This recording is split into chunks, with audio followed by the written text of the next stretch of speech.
Good morning everyone, we are from Group 2 here to present our topic, which is topic 5, Strategy Management. My name is NCC, my metric number is 261880. My name is Lam Ying. My metric number is 262627. My name is Lim Hui Wen. Metric number is 262756. My name is Tu Franny. My metric number is 263535. First, I will present about what is strategy positioning and its principles. What is strategy positioning? Strategy positioning is attempts to achieve sustainable competitive advantage by preserving what is distinctive about a company. That means the company can perform different activities from rivals or performing similar activity in different ways. There are three key principles underlying strategy positioning. The first one is strategy is the creation of a unique and valuable position. The second one is strategy requires trade-off in competing.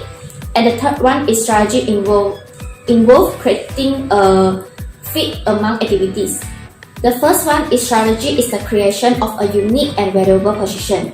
There are three strategy position emerges. The first one is few needs, many customers. It can be derived from serving the few needs of many customers. For example, the company only provides lubricants, but it provides to all kinds of people with all kinds of motor vehicles.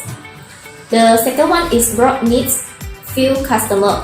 A strategy position may be based on serving the broad needs of just a few customers. For example, wealth management focuses on high net worth clients. And the third one is broad needs and many customers. May be oriented towards serving the broad needs of many customers. Next is strategy requires trade-off in competing. Some strategies are incompatible, and a company has to choose not only what strategy to follow, but what strategy not to follow. And the third one is strategy involves creating a fit among activities. Fit has to do with the ways a company's activities interact and reinforce one another. Next is strategy management process. The 5 steps of the strategy management process and class feedback loop. First one is establish the mission and the vision. The second one is assess the current reality. And the third one is formulate the grand strategy. The fourth one is implement the strategy. And the fifth one is maintain strategy control. Step 1. Establish the mission and the vision. We need to remember if the mission is the organization purpose or reason for being, and the vision is its long-term goals describing what it wants to become. Step 2. Assess the current reality. The second step is to do a current reality assessment. It is look at where the organization stands and see how to maximize efficiency and effectiveness in achieving the organization's missions. Among the tools for assessing the current reality are SWOT analysis, forecasting, benchmarking, and Porter models for industry analysis. Step 3. Formulate the grand strategy. It is translate the board missions and vision statement into a grand strategy. Grand strategy means how the organization missions is to be accomplished. The common grand strategy are growth, stability, and defensive. After that, strategy formulation is the process of choosing among different strategies and altering them to best fit the organization needs. Step 4. Implement the strategy. That means is putting strategy plans into effect. And step 5 is maintain strategy control, the feedback loop. Monitoring the executions of strategy and making adjustments if necessary. Managers need control system to monitor program and take corrective actions. Characteristic of a good mission and vision statement. Does your company mission statement answer these questions? For example, who are our customers? What are our major product or service? In what geographical areas do we compete? What is our basic technology? And others company mission statement. And the next one is, does your company vision statement answer these questions? For example, Does it set standard for excellence and reflect high ideals? Does it clarify purpose and directions? Does it inspire enthusiasm and encourage commitment and others' mission statement for the company? Next, I will present about competitive intelligence. It's also known as CI. Competitive intelligence can define as gaining information about one's competitor activity so that you can anticipate their moves and react appropriately.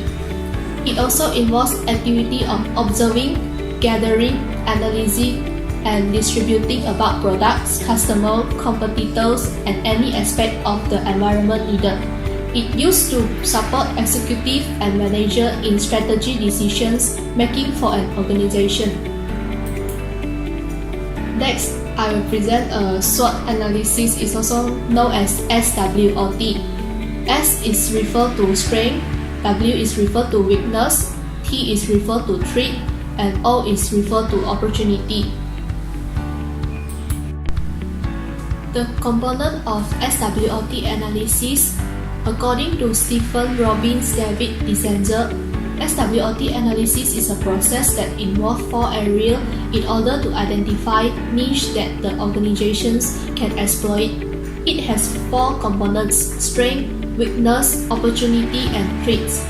Strength and weakness are internal factors and attributes of the organization. Opportunity and threats are external factors and attributes of the environment. SWOT analysis is typically drawn out in a 4 quadrants box that allow for a summary that is organized according to the 4 sections titled. The following figures is a SWOT analysis with its 4 elements in a 2x2 matrix. Strengths. According to Stephen Robbins and David Dizenza, in the books of Fundamentals of Management state the strengths refers to external resources that are available or things that an organization do well. Moreover, any of those strengths and represent unique skills of resource that can determine the organization's competitive edge are its core competition. Moreover, any of those strengths that represent unique skills or resources that can determine the organization's competitive edge are its core competency, like IBM desire to continue a personal computer and sells it at a near break-even price because it serves as a vital component of IBM customer information system. It could be work process, organization, culture, staff, product, quality, production capacity, and others internal matter. Next, we move to weakness. According to Stephen Robbins, weakness is referred to resources that an organization's lack or activities that it do not do well. It has the same category as state of strengths, work process, organizations, cultures, and so on. Opportunity. In the book of Fundamentals of Management, state the opportunity can be defined as a positive external environment factors. In other words, opportunity is the opportunity that exists give the business the potential to grow. Moreover, the example of opportunity is an organization that relate to external environmental factor could be market segment analysis, industries and competition analysis, impact of technologies on organizations, and other external matters. Last, we move to threats. According to Stephens, SWOT analysis can be defined as negative external environmental factor in. Moreover, it also known as possibility that involve an external factors that may interfere with the movement and progress of the organizations. Next, I will move to Porter 5 competitive force. According to Kinickis, in the book of Management Practice Introduction state that in 1979, Michael Porter, one of the founding fathers of business strategy, published an article called How Competitive Force Shapes Strategies. In these articles, he argues that we often view competitions narrowly. Therefore, as a solution, He came up with 5 basic forces that the industry structures and determines the competitive intensity of an industry. In the end, these forces affect the long-term profit potential in an industry. What is 5-force model? 5-force model can be considered as an external analysis framework similar to PESTEL. It is simple but powerful tools for understanding competitiveness of business environments and for identifying strategies' potential profitability. According to Porter in the Book of Management, Challenge for Tomorrow Leaders, Stephens, Goodman, Pamelens, Livers, and Jossers, the nature of degrees of competitions in an industries are directly influenced by the interactions between each of the 5 components of the model. The first, threats of new entrants. A company power is also affected by the force of new entrants into its market. The less time and money it costs for competitors to enter company's market and be an effective competitor, the more a company positions may be significant weakness. An industry with strong barriers to enter is an attractive features for companies that allow them to charge higher price and negotiate better terms. And the second is bargaining power of supplier. It addresses how easily can drive up the cost of input. It is affected by the number of suppliers of key input of a good or service, how unique these input are, and how much it would cost a company to shift from one supplier to another.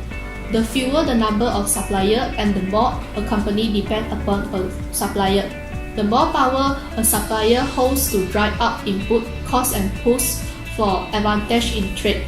When there are many suppliers or low switching costs between rival suppliers, a company can keep input costs lower, increasing profit. The third point is bargaining power of buyer.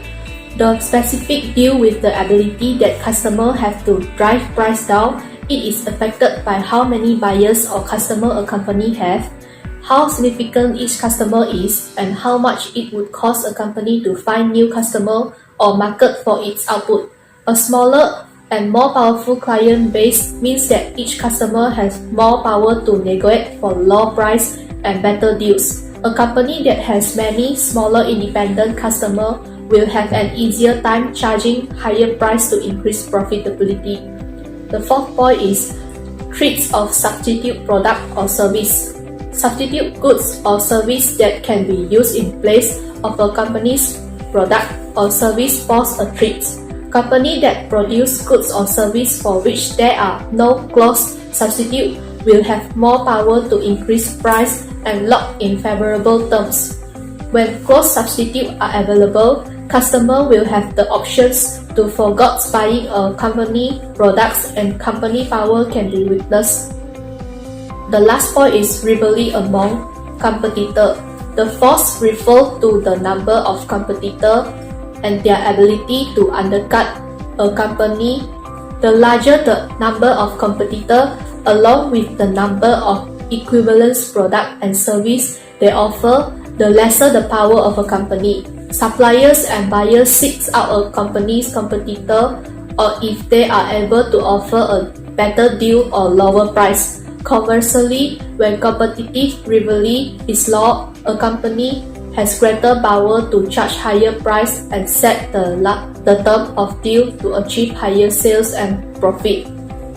The next I will present is benchmarking, comparing with the best. Benchmarking is a process of measuring the performance of a company products, service, or processes against those of another business considered to be the best in the industry. The basic idea underlying benchmarking is that management can improve industry. The basic idea underlying benchmarking is that management can improve quality by analyzing and then copying the method of the leader in various fields. For example, airlines use such benchmark as average turnaround time, on-time arrival, cost per seat per passenger meals, fuels, cost, number of lost bags, and so on. As such, benchmarking is a very specific form of environment scanning. So now I will introduce the formulating the brand strategy. The grand strategies involve three factors, which are the growth strategy, the stability strategy, and the defensive strategy. The growth strategy can be defined as designed to increase the growth and profit of the organization. It also involves expansion. Example, sales revenues, market share, number of employees, or number of customers, or non-profit clients served. The next grand strategy is the stability strategy. The stability strategy is intended to ensure the continuity in the operation and performance of the organization. Moreover, it also involves little or no significant change. Lastly is the defensive strategy. It refers designed to reserve negative sales and profitability trends, and it also involves reduction in the organization efforts. How a company can implement a grand strategy? The company can implement a brand strategy by growth strategy. It can improve an existing product or service to attract more buyers.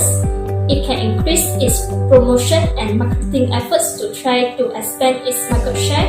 It can expand its operation, as in taking over distribution or manufacturing previously handled by someone else. The second is stability strategy. It can go for a no-change strategy. For example, it has found that too fast growth leads to fall-ups with orders and customer complaints. It can go for a little change strategy. For example, the company has been growing at breakneck speed and feels it needs a period of consolidation. The last point is about defensive strategy. It can reduce costs as by freezing hiring or tightening expenses. It can sell off liquid assets, land, buildings, inventories, and the likes. And now I will continue the Porter 4 competitive strategies. It also known as 4 genetic strategy. It related to best cost provider. It includes cost leadership, differentiation, focus low cost, and focus differentiation. The first point is cost leadership. It's keeping cost and price low for a wide market. For example, pressure on R&D managers is develop product or service that can be created cheaply. The next point is focus low cost. It is keeping cost and price low for narrow market. For example, low-end products shown in discount stores, while the differentiation is offering unique and superior value for a wide market. For example, the products are expensive, so managers have to spend more on R&D, marketing, and customer service.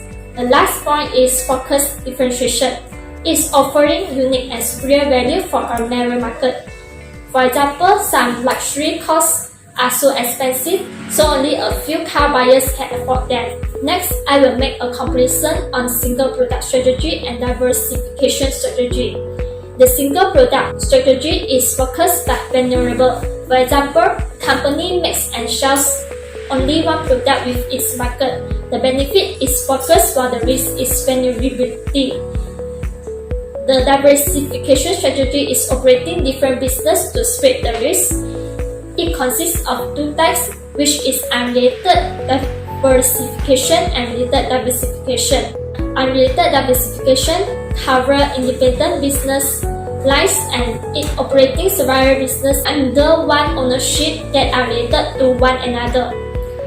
While the related diversification, it includes the related business lines and is an organization under one ownership operates separate businesses that are related to one another. The advantage is it can reduce the risk. This is because more than one product.